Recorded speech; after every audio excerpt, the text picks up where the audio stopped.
ഇന്ന് നമ്മോടൊപ്പം ഉള്ളത് കേരളത്തിന് അല്ല മലയാളിക്ക് പരിചയപ്പെടുത്തേണ്ട ആവശ്യമില്ലാത്ത ഒത്തിരി കുട്ടികളുടെ ഗുരുവായ സാക്ഷാൽ എം.എൻ.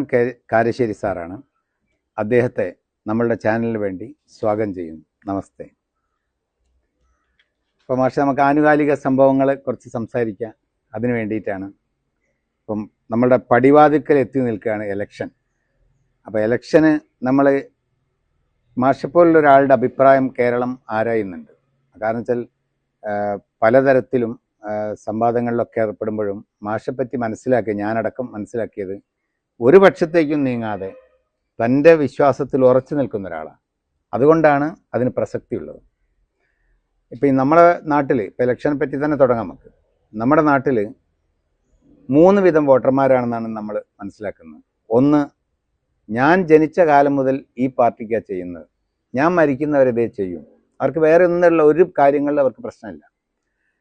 എന്നാൽ മറ്റൊരു വിഭാഗം ചുറ്റുവട്ടം പഠിച്ച് അവരുടെ വോട്ട് അവർ ചെയ്തുകൊണ്ടിരിക്കും. അവർ ഒരിക്കലും സ്ഥിരമായി ഒരാൾക്ക് വോട്ട് ചെയ്യില്ല, മാറിക്കൊണ്ട് അവരാണ് അല്ലെങ്കിൽ ജയാപരാജയങ്ങൾ നിർണ്ണയിക്കുന്നത്. എന്നാൽ മൂന്നാമതൊരു വിഭാഗമുണ്ട്, അതായത് എതിരില്ലാതെ തിരഞ്ഞെടുക്കുന്ന ആൾക്കാർ. അപ്പം ഞാൻ ആദ്യം വിചാരിച്ചത് ഈ എതിരില്ലാതെ തിരഞ്ഞെടുക്കണമെങ്കിൽ അത്രയും സ്വീകാര്യനായിരിക്കണ്ടേ. പിന്നീട് അന്വേഷിച്ചപ്പം അവിടെ എതിരാളി നിൽക്കാൻ ഭയക്കുന്നതുകൊണ്ടാണ്. ഇപ്പം കഴിഞ്ഞ തദ്ദേശ തിരഞ്ഞെടുപ്പിൽ സംഭവിച്ചു. അതെന്നെ വല്ലാതെ ഇതാക്കി മനസ്സിൽ.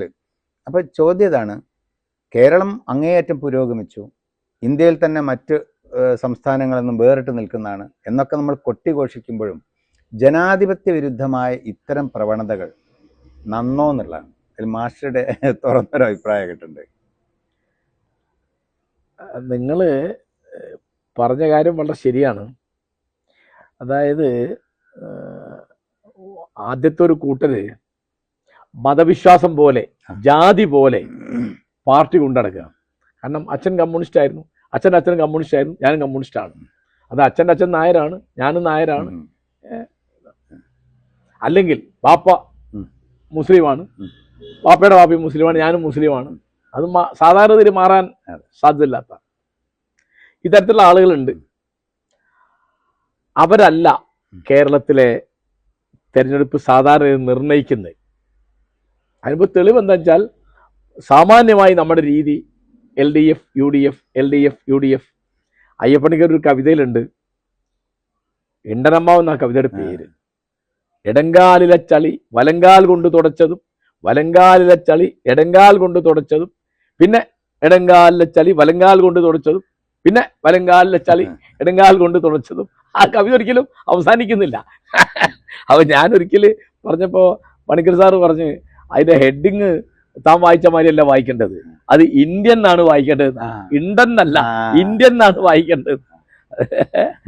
അപ്പോ അങ്ങനെ നിർണായക ശക്തി, ഡിസൈസീവ് ഫാക്ടർ എന്ന് പറയുന്നത് എപ്പോഴും നിഷ്പക്ഷ വോട്ടർമാരാണ്.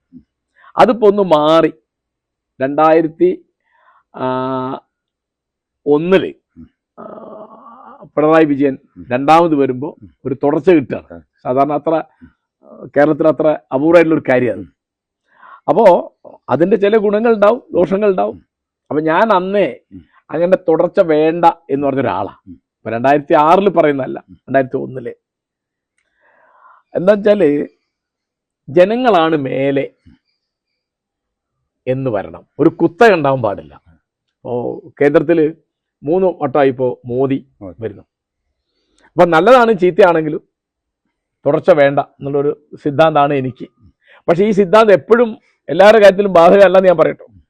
ഇപ്പോൾ നമ്മുടെ ആദ്യത്തെ പ്രധാനമന്ത്രി ജവഹർലാൽ നെഹ്റു 17 കൊല്ലം തുടർച്ചയായിട്ട് ഇന്ത്യയുടെ പ്രധാനമന്ത്രിയായിരുന്നു. അത് ഞാൻ ഒരു തെറ്റും കാണുന്നില്ല. കാരണം അദ്ദേഹം അത്ര വലിയൊരു നേതാവാണ്, അത്ര വലിയൊരു എഴുത്തുകാരനാണ്, ചിന്തകനാണ്, ചരിത്രകാരനാണ്, പ്രഭാഷകനാണ്, സുന്ദരനാണ്, പിന്നെ ലോകം മുഴുവൻ ആദരിക്കുന്ന ഒരാളാണ്, പലതുമുണ്ട്. അതൊക്കെ അത്യപൂർവമായിട്ടുള്ള അവസരം. അപ്പോൾ ഗാന്ധി ഒരു ചെറിയ നേതാവല്ലല്ലോ. ആ തരത്തിൽ ഗാന്ധി കഴിഞ്ഞാൽ പിന്നെ അങ്ങനെ ഒരാൾ നെഹ്റുവാണ്. അപ്പോൾ ഗാന്ധിക്കാണെങ്കിൽ അധികാരം വേണ്ട, നെഹ്റുവിന് അധികാരം വേണം. അദ്ദേഹം ഒരു തെറ്റും പറ്റാത്ത വിശുദ്ധനാണ് എന്നൊന്നും അല്ല ഈ പറഞ്ഞത്.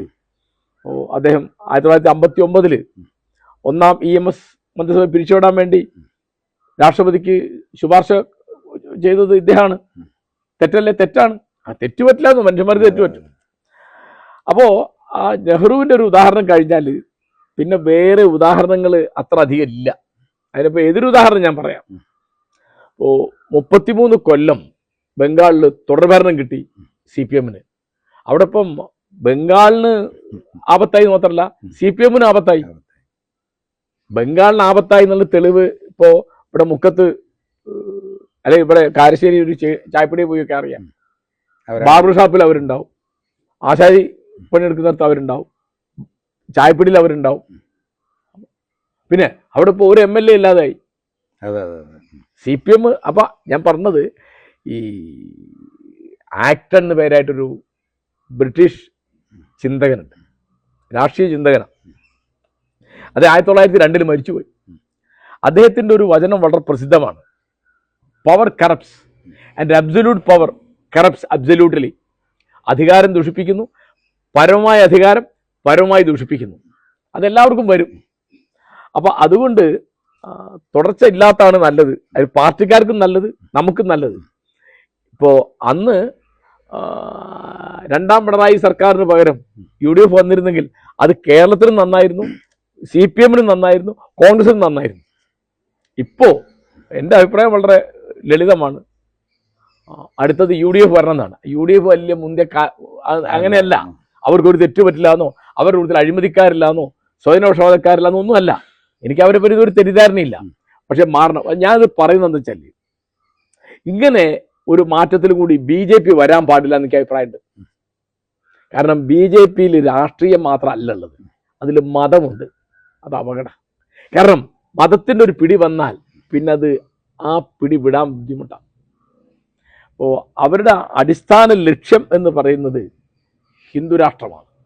അത് ജനാധിപത്യ വിരുദ്ധമാണ്, മതേതര വിരുദ്ധമാണ്, ദേശീയ വിരുദ്ധമാണ്. അതിൻ്റെ ഏറ്റവും വലിയ ആപത്ത് ഹിന്ദുക്കല്ല, മുസ്ലിങ്ങൾക്കല്ല, ക്രിസ്ത്യാനികൾക്കല്ല, പാർസികൾക്കല്ല, സിഖുകാർക്കല്ല. ഇപ്പോൾ പാകിസ്ഥാനിൽ ഏറ്റവും കഷ്ടപ്പെടുന്ന ആരാ? മുസ്ലിങ്ങളാ. കാരണം ഇവർ 7-ാം നൂറ്റാണ്ടിലെ നിയമം നടപ്പാക്കുക. അഫ്ഗാനിസ്ഥാനിൽ അടിമത്തം നിയമവിധേയമായല്ലോ. അഫ്ഗാനിസ്ഥാനിൽ 98% എൻ്റെ ഓർമ്മ മുസ്ലിങ്ങളാ. അവിടെ വേറെ ഹിന്ദുക്കളും ക്രിസ്ത്യാനികളും സിഖുകാരും ഒക്കെ വളരെ പേരിനേ ഉള്ളൂ. അടിമത്ത നിയമവിധേയമായി. പെണ്ണുങ്ങൾക്ക് വിദ്യാഭ്യസിക്കാൻ പാടില്ല, പെണ്ണുങ്ങൾ ജോലിക്ക് പോകാൻ പാടില്ല. അപ്പൊ ഈ തരത്തിൽ മനുസ്മൃതിയിലെ നിയമങ്ങളൊക്കെ വന്ന് എന്തായിരിക്കും സ്ഥിതി? ഇപ്പോൾ സതി വീണ്ടും മടങ്ങുമെന്ന് എന്താ സ്ഥിതി? അയിത്തം മടങ്ങുമെന്ന് എന്താ സ്ഥിതി? അല്ലെങ്കിൽ കൂട്ടുകുടുംബം, അല്ലെങ്കിൽ സംബന്ധ വ്യവസ്ഥ, അല്ലെങ്കിൽ നിങ്ങൾ വഴി നടക്കാൻ പാടില്ല, അല്ലെങ്കിൽ അമ്പലത്തിൽ കയറാൻ പാടില്ല, അയിത്ത ജാതിക്കാരെന്ന് പറയുന്നവർ. അപ്പൊ അതുകൊണ്ട് മതരാഷ്ട്രം വരാൻ പാടില്ല. അത് ഹിന്ദുവിന്റെയും വരണ്ട, യഹൂദന്റെയും വരണ്ട, മുസ്ലിമിന്റെയും വരണ്ട. കാരണം അത് ജനാധിപത്യ വിരുദ്ധ, ജനവിരുദ്ധാണത്. അതുകൊണ്ട് കേരളത്തിൽ ഇപ്പൊ അടുത്ത ഇലക്ഷനെ പറ്റി ആ തേജസ്വിനോട് ചോദിച്ചത് ഞാൻ പറയും, തൽക്കാലം രാഷ്ട്രീയം അങ്ങനെയുള്ളൂ. തൽക്കാലത്തേക്കാ 5 കൊല്ലത്തേക്കാണല്ലോ ഇലക്ഷൻ. 5 കൊല്ലത്തേക്കാണ്. 5 കൊല്ലം LDF മാറി നിൽക്കട്ടെ, UDF ഭരിക്കട്ടെ. അതിന്റെ അടുത്ത കൊല്ലം LDF വരണമെന്നേ ഞാൻ പറഞ്ഞത്. മാറ്റം മാറ്റം മാർക്സിന്റെ തിയറിയാണത്. മാറ്റമില്ലാതെ ഒന്നേ ഉള്ളൂ, മാറ്റം മാത്രം. മാറണം. മാറുന്നതാണ് വളർച്ച, മാറുന്നതാണ് സുഖം, മാറുന്നതാണ് എല്ലാവർക്കും പഠിക്കാൻ നല്ലത്. കാരണം ജനങ്ങളാണ് മേലേന്ന് എപ്പോഴും ഈ രാഷ്ട്രീയക്കാരെ നമ്മൾ ഓർമ്മിപ്പിച്ചുകൊണ്ടിരിക്കണം. അത് നമുക്ക് എന്താ അധികാരം കിട്ടി. ഇപ്പോൾ ഞാൻ ആവർത്തിക്കാതെ തീർച്ചയായിട്ടും BJP-ക്ക് 3 തവണ തുടർച്ച കിട്ടിയപ്പോൾ ഇവിടെ ഇപ്പം അതില്ലാത്തതുകൊണ്ടാണ്. അതുള്ള സ്ഥലങ്ങളിലൊക്കെ എമ്മാതിരി അഹങ്കാരവും അഴിമതി ഉണ്ടായിട്ടുണ്ടെന്ന് ആലോചിച്ച് നോക്കൂ. ഇപ്പൊ തന്നെ CPM-ന്റെ സ്വരം മാറിയില്ലേ രണ്ടാമത്തെ വന്നപ്പോ? അത് സ്വാഭാവികം. അതാണ് ആക്ടറാ പറഞ്ഞത്, power corrupts, absolute power corrupts absolutely. Absolute power ആർക്കും കൊടുക്കാൻ പാടില്ല, അത്രയേ ഉള്ളത്. മാഷ് മുന്നേ എവിടെയോ വെച്ച് പറഞ്ഞതാണ്. ഞാൻ മാഷ് സ്ഥിരമായി ഫോളോ ചെയ്യുന്ന ആളാണ് ഞാൻ. അപ്പം അതിൽ വർഗീയതയെക്കുറിച്ചാണ് മാഷ് പറഞ്ഞതിൻ്റെ ബാക്കിയാണ് പറയുന്നത്. സാധാരണ ഇതിൽ എന്നെപ്പോലുള്ള ഒരാൾ ചിന്തിക്കുന്നൊരു കാര്യമുണ്ട്. അതായത് പലസ്തീനിൽ മനുഷ്യക്കുരുതിക്കെതിരെ ലോകം മുഴുവൻ ശക്തമായി എതിർക്കുന്നുണ്ട്, നമ്മളൊക്കെ ചെയ്യുന്നുണ്ട്.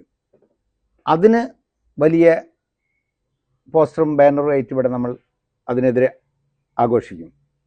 എന്നാൽ അതേ കേരളത്തിൽ നൈജീരിയയിൽ നടക്കുന്ന കൂട്ടക്കുരുതി അവർ കാണില്ല, സുഡാനിൽ നടക്കുന്ന കൂട്ടക്കുരുതി അവർ കാണില്ല. എന്തിനേറെ തൊട്ടടുത്ത ബംഗ്ലാദേശിൽ നടക്കുന്ന ക്രൂരത അവർ കാണുന്നില്ല. ശരിക്കും പറഞ്ഞാൽ അവരല്ലേ ഇവിടെ മറ്റ് ശക്തികളെ ഉണ്ടാക്കുന്നത്? നിങ്ങൾക്ക് വർഗീയത കൊണ്ട് വർഗീയത എതിർക്കാൻ പറ്റില്ല. ഇപ്പോൾ ഹിന്ദു രാഷ്ട്രവാദം, അതിനെ നിങ്ങൾക്ക് ഇസ്ലാമിക രാഷ്ട്രവാദം കൊണ്ട് എതിർക്കാൻ പറ്റില്ല, പാടില്ല. നിങ്ങൾ എന്തുകൊണ്ട് എതിർക്കണം? മതേതര ജനാധിപത്യം കൊണ്ട് എതിർക്കണം. ഇതുപോലെ ഇസ്രായേലിൽ എന്താ ഉള്ളത്? സയണിസം. അത് യഹൂദ രാഷ്ട്രവാദമാണ്.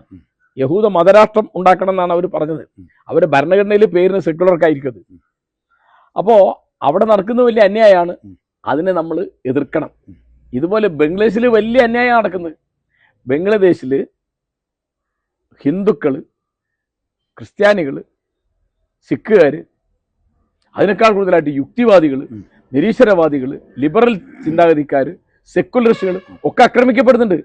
അവിടെ ഒന്നും പറയണ്ട, കോയമ്പത്തൂർ ഇവിടുന്ന് പാലക്കാട് നിന്ന് 43 കിലോമീറ്റർ അകലെയാണ് ഉക്കടം ബസ് സ്റ്റോപ്പ്. ആ ബസ് സ്റ്റോപ്പിന്റെ തൊട്ടടുത്ത് യുക്തിവാദിയായ ഫാറൂഖ് എന്ന് പറയുന്ന ചെറുപ്പക്കാരനെ അവിടുത്തെ മുസ്ലിം മതമൗലികൾ കൊന്നിട്ട് ഇവിടെ വാർത്ത വന്നില്ല.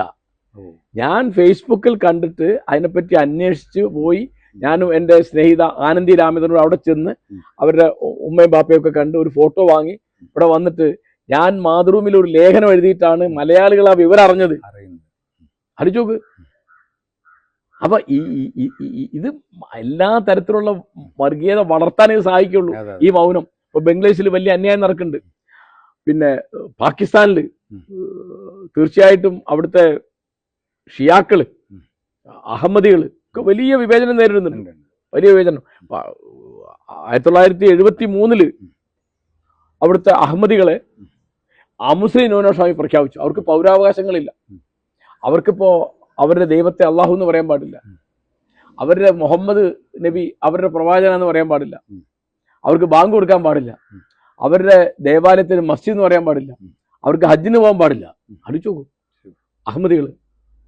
ഈ അവിടെ ഇപ്പോ ദൈവനന്ദ ഒരു വലിയ കുറ്റമാണ് അവിടെ. ശിക്ഷ എന്താണെന്നറിയാം? വധശിക്ഷ പാകിസ്ഥാനിൽ. ഇങ്ങനെ സുഡാനിലെ കാര്യം, നൈജീരിയയിലെ കാര്യം, സിറിയയിലെ കാര്യം, പിന്നെ സൗദി അറേബ്യയും യമനികളും തമ്മിലുള്ള, യമനിലെ ഹൂത്തികൾ എന്ന് പറഞ്ഞാൽ ഷിയാക്കളാ. അത് സുന്നി ഷിയ വഴക്കാണത്. അപ്പോൾ ഷിയാക്കളെ കിട്ടുന്നിടത്തൊക്കെ അവർ ആക്രമിക്കും.